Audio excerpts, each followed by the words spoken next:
So ito yung mga gapi fry na nilipat ko na nakaraan, na sobrang dami, mga around hundreds din yung bilang nito. Nilagyan ko ng mga pebbles sa ilalim, nilagyan ko ng gapi grass. Syempre sobrang tinaw ng tubig niya. Bumilis yung paglaki niya na malipat siya rito sa ginawa ko na to, na kanilang bagong lipatan, yung recycled na galon na ginawa ko. Ayan, para makita nyo kabuuan. Hindi siya kalakihan, pero dahil maliliit lang naman yung mga gapi, so komportable naman sila sa space na to, dahil sila ay maliliit pa naman. Actually talagang hindi naman masela ng gapi na alagaan. Huwag lang sosobra sa dumi ng tubig. Ayan. Bumilis talaga yung paglaki nila. Ito halos mag 1 week nung ilipat ko rito. Siguro mga 6 days na siguro ngayon nung unang ilipat ko to rito. Ito mga gapi fry na to. Iniwalay ko sila sa mga parents nila kasi nga yung mga ibang parents nga nangahabol, nangangain ng mga anak pagka nagutom, hindi agad napakain. So dito safe na safe talaga sila dito sa pinaglipatan ko na to sa kanila. So para makapag-breed tayo ng mas marami, dapat talaga is hinihiwalay talaga dapat yung mga anak, yung mga fry.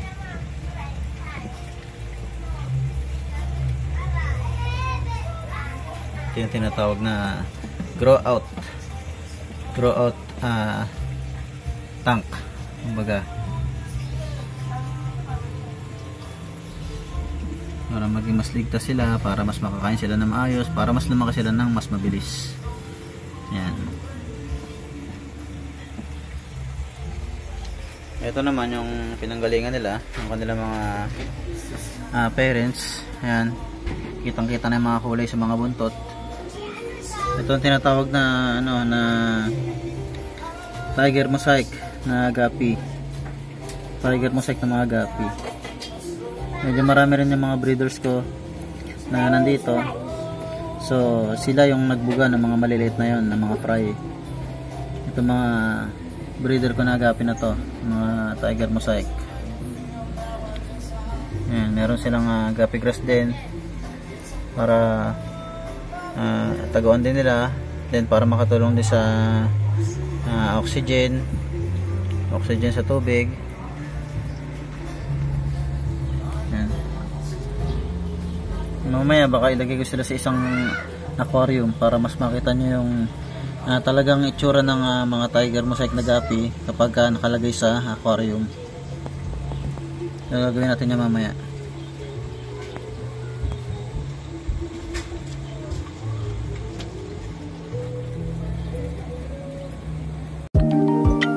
So ito yung example, mga pateknik ng isang setup ng aquarium ng mga gapi.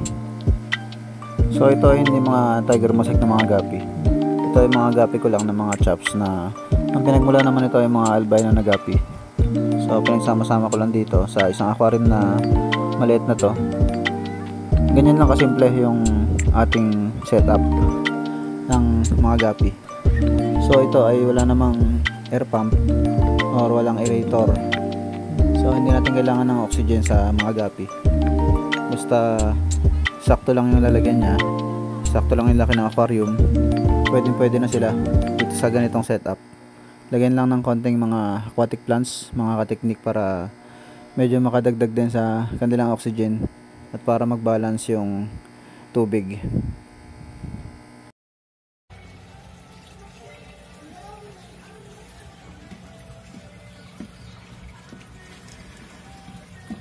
So check lang natin yung pinanggalingan nila, yung kanila mga parents.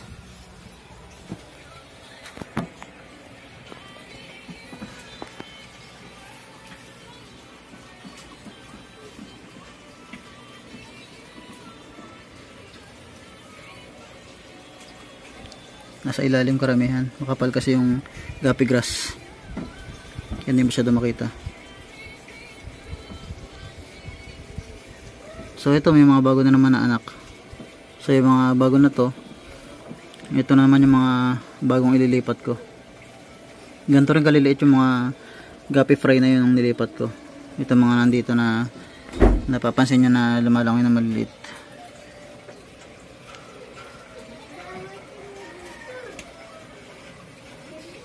Ito yung mga next ano ko, ilalagay ko sa mga ibang lalagyan para mas lumaki sila.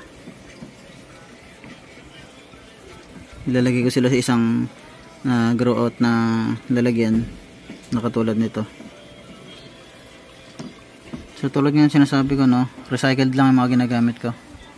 Tulad ng galon na to, binaya ko lang to, ni-recycle ko lang, kaya nagamit na breeding place ng guppy.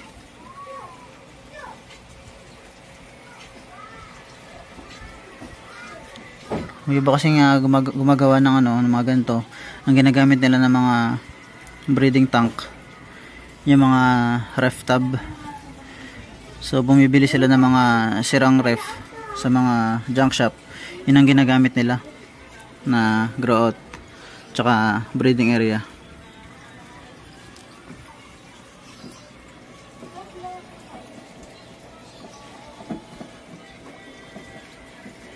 So yan, hanggang dito na lang muna. Masyado makapal yung guppy grass, hindi natin makita yung mga parents, pero at least yung mga bagong anak nakita nyo naman na nakapag produce na naman sila ng panibago na mga guppy fry. So ito na ang aking next project.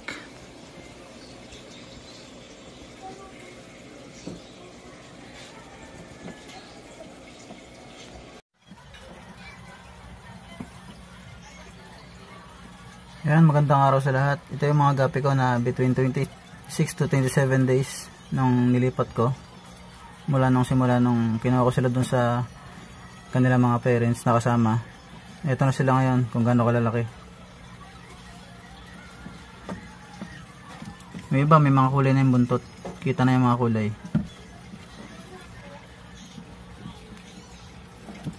So yung iba naman maliliit pa rin. Ito kasi hindi ko masyado natututukan sa pag-aalaga. So sa 26 to 27 days na yun, ito na sila. Meron mga lumitaw na yung kulay, meron naman mga naiwan. Hindi nagsabay-sabay kasi hindi rin naman sila sabay-sabay pinanganak. So kaya ganito yung nangyari. Magkakaiba rin sila ng mga sizes. Ito mga guppy fry na to. So yan, in-update ko lang kayo para makita nyo yung kanilang improvement, yung kanilang paglaki. So for the next 2 weeks pa, meron na rin dito mga mabubuntis. Kasi mga guppy naman, kahit medyo maliliit pa, nagbubuntis na rin sila, no? Kaso nga lang, yung naging anak nila konti pa lang. Yung may mga kulay na rito, ito pwede na to maging mga parents. Pwede na sila maging breeder. Ito mga medyo malalaki na naunang lumaki.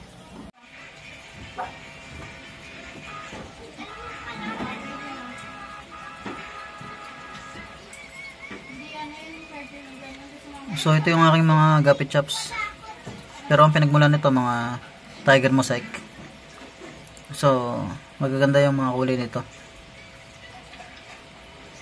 Binibenta ko rin to, available dito sa bahay. Yung mga gustong bumili, pumunta na lang dito. So binibigay ko lang sila sa murang halaga. Sobrang dami ng ganito ko. Meron pa akong fish mud na puro ganito yung laman. Ito naman, nandito lang sa bahay namin dito sa maliit na terrace ko sa likod. Medyo maliit lang yung lalagyan niya. Maliit na tab lang. Pero nakakapag-breed na rin sila dito. Nakakapagparami na rin sila dito sa maliit na tab na to.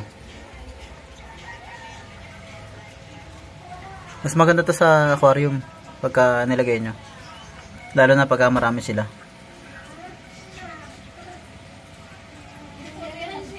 So yung gustong bumili, ano, libre na lang ano, yung gapi grass.